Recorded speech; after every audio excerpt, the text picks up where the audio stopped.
जय जिनेन्द्र, जय महावीर।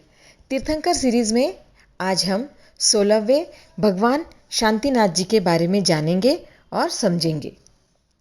भगवान शांतिनाथ के पूर्व भव का जो वृत्तांत मिलता है उससे स्पष्ट है कि उनका जीव अनेक जन्म जन्मांतरों में तप संयम की सुदीर्घ आराधना करता रहा। एक बार वह पूर्व महाविदय की पुंडरीकिनी नगरी में मेघरथ नामक राजा बना। राजा मेघरथ बहुत दयालु, करुणावान और जीव मात्र का प्रतिपालक था। दया के संस्कार उनकी रग रग में रमे थे। इतना ही नहीं, क्षत्रिय वीर योद्धा के कारण वे दूसरे जीवों की रक्षा के लिए अपना सर्वस्व बलिदान करने का भी अद्भुत साहस रखते थे। एक बार महाराजा मेघरथ पर्व तिथि का दिन होने के कारण पौषध व्रत धारण करके धर्म आराधना कर रहे थे कि अचानक एक कबूतर भयभीत हुआ और उनकी गोद में आकर गिर पड़ा और वह मानव भाषा में दीनतापूर्वक पुकारने लगा, महाराज मुझे बचाओ, मुझे शरण दो, मेरी रक्षा करो। राजा ने कबूतर को भय से कांपते देखकर आश्वासन दिया, तुम शांत हो जाओ, निर्भय रहो, यहाँ तुम्हें अब किसी प्रकार का भय नहीं हो सकता। तभी एक बांझ पक्षी आया और राजा से कहने लगा, महाराजा यह मेरा शिकार है, इसे छोड़ दीजिए, मैं इसका भक्षण करूंगा। राजा ने बांझ को समझाया, तुम्हें भूख लगी है तो अन्य खाद्य पदार्थों से तुम्हारी क्षुधा शांत करो, जो वस्तु चाहिए सो मिल जाएगी।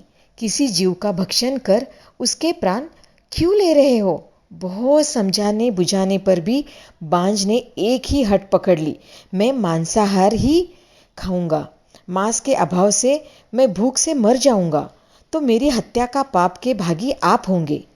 किसी भी प्रकार का बांझ नहीं माना तो राजा ने कहा, अगर तुझे मांस चाहिए तो किसी अन्य प्राणी का नहीं, मैं अपने शरीर का मांस तुझे दे सकता हूँ, तू वह खाकर अपनी भूख मिटा ले, परंतु शरणागत पक्षी को तुझे नहीं सौंपूंगा।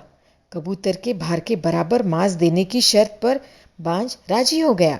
तराजू के एक पलड़े में कबूतर रख गया, दूसरे पलड़े में राजा अपने शरीर का मांस काट काट कर रखते गए, परंतु आश्चर्य, कबूतर का पलड़ा फिर भी भारी ही रहा। राजा के शरीर का मांस काटते देखकर रानियां, मंत्री आदि प्रजाजन राजा के बार बार करुण पुकार करने लगे, महाराजा यह आप क्या कर रहे हैं? एक छोटे से जीव कबूतर के लिए अपना बहुमूल्य जीवन बलिदान मत कीजिए, अपने शरीर का नाश मत कीजिए। उधर बांझ को भी बहुत समझाया, परंतु वह भी अपनी जिद से टस से मस नहीं हुआ। राजा मेघरथ ने अपने संकल्प पर अविचल रहे और अपने हाथ पांव आदि अंगों को काटकर तराजू में रखते चले गए। राजा का यह अविचल धैर्य, अद्वितीय करुणा भाव देखकर सभी चकित थे। तभी अचानक कबूतर और बाज गायब हो गए। एक दिव्य देहधारी देवता प्रकट हुआ।